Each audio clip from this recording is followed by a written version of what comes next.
Walang kawala sa batas ang tinaguriang top 10 most wanted person ng Police Regional Office Bangsamoro nang arestuhin ito sa paglabag sa Republic Act 9165 sa Maguindanao del Norte.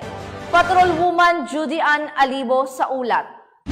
Arestado ang top 10 most wanted person ng PRO Bar sa isinagawang operasyon ng mga tauhan ng Dato Odin Sinsiwat Municipal Police Station sa Barangay Tapyan, Dato Odin Sinsiwat, Maguindanao del Norte noong ika-27 ng Abril taong kasalukuyan. Kinilala ang naarestong sospek na si alias Tattoo, 46 anyos na residente ng Barangay Tapyan, Dato Odin Sinsiwat, Maguindanao del Norte.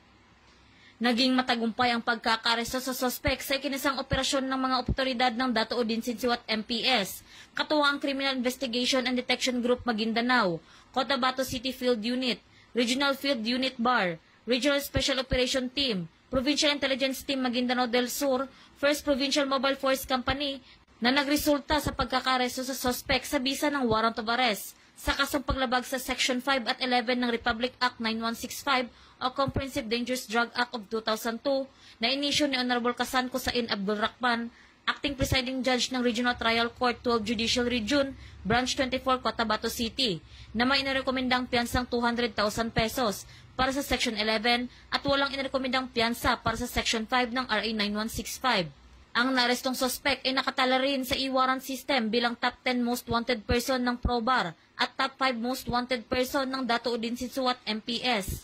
Samantala, kasalukuyang nasa pangangalaga ng Dato Odin Sinsiwat MPS ang sospek para sa dokumentasyon at tamang disposisyon. Patunay lamang na ang pambansang pulisya, katuwang ang iba't ibang ahensya ng gobyerno, ay patuloy sa pagpapatupad ng kanilang sinumpaang tungkulin kontra kriminalidad na naaayon sa mga programa ni Pangulong Ferdinand R. Marcos Jr. na magkaroon ng maunlad na bansa para sa sambayanang Pilipino tungo sa isang bagong Pilipinas. Mula rito sa rehiyon ng Bangsamoro, ako ang inyong PNN correspondent, Patrolwoman Judy Ann Alibo, alagad ng batas, tagataguyod ng Balitang Pulis.